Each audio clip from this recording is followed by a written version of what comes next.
Hello and welcome. Find a comfortable place to rest your head and let the weight of the day settle. Close your eyes and allow your body to grow heavy and still. There is no hurry here, no rush. We are simply going to journey back in time to a place where knowledge was treasured above all else, a place that held the whispers of 1,000 generations. We are going to visit the Great Library of Alexandria, not at its peak, but in its twilight, when its ancient heart was beating a little slower, and the pages of its scrolls were quietly turning to dust. Imagine you are standing on the shore of the Mediterranean Sea. The air is warm and a little salty, and the sound of the gentle waves lapping against the sand is the only sound you can truly hear. We are in the city of Alexandria, at the height of its power, a city of incredible marble buildings and bustling ports. But our destination, our quiet sanctuary, is the Great Library, a place of peace and stillness, tucked away from the chaotic energy of the city. We won't focus on the famous stories of its grandeur, but on the quiet moments, the slow, unhurried passage of time within its walls. Let's begin our slow journey. The Great Library was not a single building, but a complex, a sanctuary of thought and quiet pursuit. It was part of the Mausion, the Temple of the Muses, a center for learning and quiet contemplation. Picture, in your mind's eye, a large, sprawling structure built from pale, sun-bleached stone, with wide, open courtyards where scholars would walk slowly, lost in quiet conversation. In the middle of the courtyard, perhaps a fountain trickles softly, a constant calming sound that has echoed for centuries. The air within the walls is dry and smells faintly of aged papyrus and old, well-loved leather bindings. The scrolls, the scrolls. They were the heart of the library.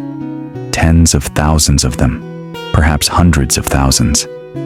They were kept in large, cool rooms, lined with shelves from floor to ceiling. Each scroll was carefully cataloged, wrapped in a protective cloth, and labeled with a small tag. Imagine the silence in these rooms, the air still and heavy with the weight of so much knowledge. A librarian, moving quietly between the shelves, his sandals making no sound on the smooth, polished stone floor. His only job was to preserve this quiet wisdom. He would unroll a scroll, a little at a time, to check for signs of decay or damage, a slow, methodical task that could fill a day, a week, a lifetime. But even at its height, the library was not immune to the slow wear of time. The papyrus, though durable, was fragile. Over centuries, the dry air of Egypt took its toll. The ink would fade, the edges of the scrolls would become brittle and crack. Scribes, working in dim light, would meticulously copy the words onto new scrolls. But even this was a losing race. Every scratch of a quill on papyrus was a tiny effort against the vast, patient march of time. We often hear of the dramatic events that may have led to the library's decline, the fires, the invasions, but these were likely not the full story. The library's decay was much more gradual, much quieter. It was a slow, gentle process, a lack of funding, a slow shift in the intellectual currents of the time, the rise of new centers of learning in other cities, the slow, patient erosion of interest in ancient texts, the quiet closing of doors, one after another. Imagine a scholar from a far-off land arriving at the library. He would find fewer people, fewer new scrolls. The dust on the shelves would have a different texture, a heavier, older feel. The soft sounds of scholars chatting would be replaced by the lonely rustle of a turning page. Perhaps the most significant factor was not a fire, but a slow burning away of the very purpose of the library. As new forms of knowledge and new philosophies took hold, the old texts began to seem less relevant. They were not forgotten, but simply set aside. A generation of new scholars, interested in new ideas, turned their attention elsewhere. The slow and quiet march of progress can sometimes be the most powerful force of all. And so, the scrolls were not all lost in one great conflagration. They were lost to 1,000 small moments of neglect. A scroll that was not recopied, a volume that was not reshelved, a building that was not maintained, the Great Library.